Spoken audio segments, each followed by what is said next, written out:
दोस्तों स्वागत है आपका आज की हमारी इस वीडियो में। दोस्तों आज की इस वीडियो में हम बात करेंगे कि क्यों भारत के F-18 फाइटर एयरक्राफ्ट को लीज पर लिए जाने की खबर सही नहीं है, और इसके साथ ही हम ये भी बात करेंगे कि क्या अब भारत को इंडियन नेवी के लिए F-35 एयरक्राफ्ट को खरीद लेना चाहिए या नहीं। तो दोस्तों आज की इस वीडियो को शुरू करते हैं। दोस्तों इससे पहले ऐसी खबर आई थी कि इंडियन नेवी बोइंग के साथ बातचीत कर रही है, जिसमें 15 से 18 F-18 fighter aircraft Indian navy के कैरियर बेस्ड ऑपरेशंस के लिए खरीदे जाएंगे। इन फाइटर एयरक्राफ्ट को INS विक्रांत एयरक्राफ्ट कैरियर के ऊपर और INS विक्रमादित्य एयरक्राफ्ट कैरियर के ऊपर ऑपरेट किया जाना था।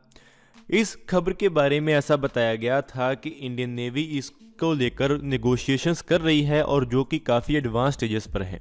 लेकिन अभी ऐसी खबरें आई हैं कि ये खबर सही नहीं है। ऐसा पता चला है कि जो defence procurement procedure 2020 Indian ministry of defence ने जारी किया था, जिसमें लीज कैटेगरी को पहली बार इंट्रोड्यूस किया गया था, जिसके तहत इंडियन मिलिट्री अब मिलिट्री इक्विपमेंट को लीज पर ले सकती है। उसके बारे में ऐसा पता चला है कि इसमें फाइटर जेट्स को लीज पर लेने का कोई भी प्रोविजन नहीं है, जिससे ऐसा पता चलता है कि अगर Indian navy F-18 fighter aircraft को लीज पर लेना भी चाहे तो हमारा जो डिफेंस प्रोक्योरमेंट प्रोसीजर है वही इसे अलाउ नहीं करता है। इस प्रोसीजर के तहत ट्रांसपोर्ट फ्लीट, ट्रेनर, सिमुलेटर्स और दूसरी सर्च एंड रेस्क्यू मिशंस के लिए जो मशीनरी चाहिए उसको ही लीज पर लिया जा सकता है। इनको लीज पर लेने की मंजूरी दी गई है, लेकिन फाइटर एयरक्राफ्ट जैसे प्लेटफॉर्म्स को लीज पर लिए जाने की मंजूरी नहीं दी गई है। इसमें अगर लीजिंग करने की मंजूरी दी भी जाएगी तो वो बहुत कम समय के लिए दी जाएगी, और वो भी कोई स्पेशल केसेस में दी जाएगी जिसमें किसी इक्विपमेंट को खरीदना काफ़ी महंगा पड़े। लेकिन अगर हम F-18 फाइटर एयरक्राफ्ट को लीज पर लेना चाहें तो इंडियन नेवी के लिए ये काफ़ी महंगा पड़ेगा, क्योंकि अगर इंडियन नेवी इस फाइटर एयरक्राफ्ट को बड़े नंबर्स में प्रोक्योर नहीं करती है तो इसको प्रोक्योर करना इंडियन नेवी के लिए काफ़ी महंगा पड़ेगा, क्योंकि इसके लिए उन्हें ट्रेंड मैन पावर और एयर क्रू की ज़रूरत होगी।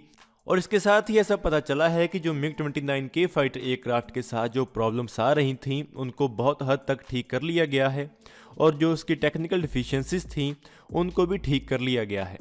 और उसके बारे में ऐसी खबर मिली है कि इंडियन नेवी इस फाइटर एयरक्राफ्ट को तब तक ऑपरेट करेगी जब तक twin engine deck based fighter aircraft तैयार नहीं हो जाता है।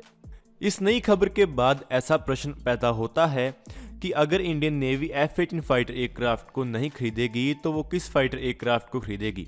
यहाँ पर आपको बता दें कि यहाँ पर सिर्फ ऐसे फाइटर एयरक्राफ्ट को लीज पर लिए जाने की बात को ही गलत बताया गया है। यहाँ पर अभी भी ये पॉसिबिलिटी मौजूद है कि इन फाइटर एयरक्राफ्ट को इंडियन नेवी खरीद सकती है।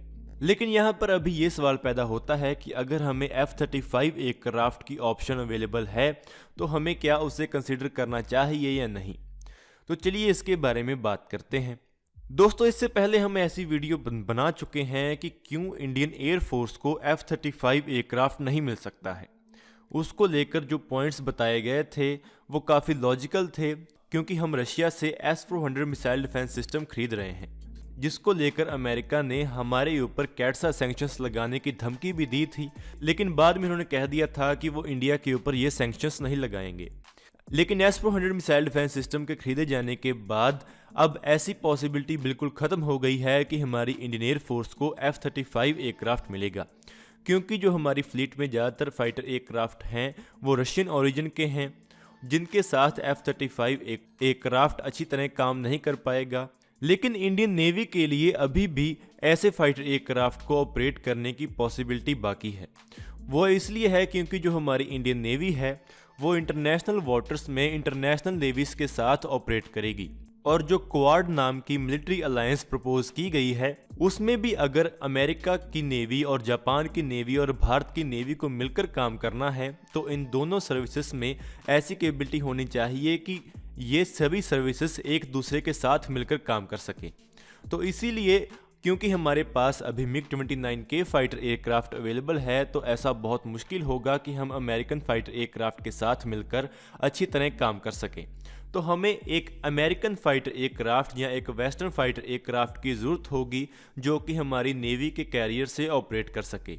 और यहाँ पर अगर हम राफेल M एयरक्राफ्ट को लेकर देखें तो राफेल एम एयरक्राफ्ट के साथ ऐसी प्रॉब्लम थी कि इसके विंग्स फोल्ड नहीं हो सकते हैं।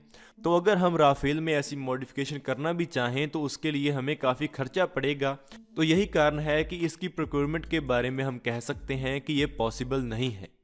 और वहीं अगर हम अमेरिका के F-18 फाइटर एयरक्राफ्ट की प्रोक्योरमेंट को देखें तो वो एक अच्छी ऑप्शन हो सकती है, लेकिन इसके साथ ही अगर हम अमेरिका के F-35 एयरक्राफ्ट को देखें तो वो हमारे लिए इससे भी अच्छी ऑप्शन हो सकती है। वो इसलिए है क्योंकि जो अमेरिका की नेवल फ्लीट है वो भी अभी F-35 एयरक्राफ्ट को ही ऑपरेट करने वाली है, और अमेरिका ने जापान को भी यही एयरक्राफ्ट बेचा है और ऑस्ट्रेलिया को भी यही एयरक्राफ्ट बेचा गया है। तो इन सभी देशों की नेवीज F-35 एयरक्राफ्ट का ही इस्तेमाल करने वाली हैं।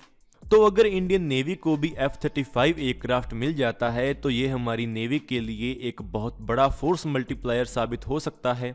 और अगर हम ये बात अमेरिका को बता दें कि इन फाइटर एयरक्राफ्ट को इंडियन एयर फोर्स ऑपरेट नहीं कर पाएगी तो शायद ऐसा हो सकता है कि अमेरिका इस फाइटर एयरक्राफ्ट को इंडियन नेवी को बेचने के लिए तैयार हो जाए, क्योंकि अभी तक F-35 ही एक ऐसा एयरक्राफ्ट है जो कि एक नेवल एयरक्राफ्ट है और एक स्टेल्थ एयरक्राफ्ट है। अभी तक अमेरिका ही ऐसा देश है जो कि ऐसे फाइटर एयरक्राफ्ट को अपने कैरियर से ऑपरेट कर रहा है। इसके साथ ही रशिया के Su-57 एयरक्राफ्ट के नेवल वेरिएंट को बनाने की बात चल रही है, लेकिन उसकी डेवलपमेंट भी अभी चल रही है और उसमें भी काफ़ी समय लगेगा, और उसके मुकाबले में F-35 अभी भी एक प्रूवन एयरक्राफ्ट है। तो दोस्तों आज की इस वीडियो में इतना है। अगर आपको ये वीडियो अच्छी लगे तो आप इसको जरूर लाइक और शेयर करें। Thanks for watching this video. जय हिंद, जय भारत।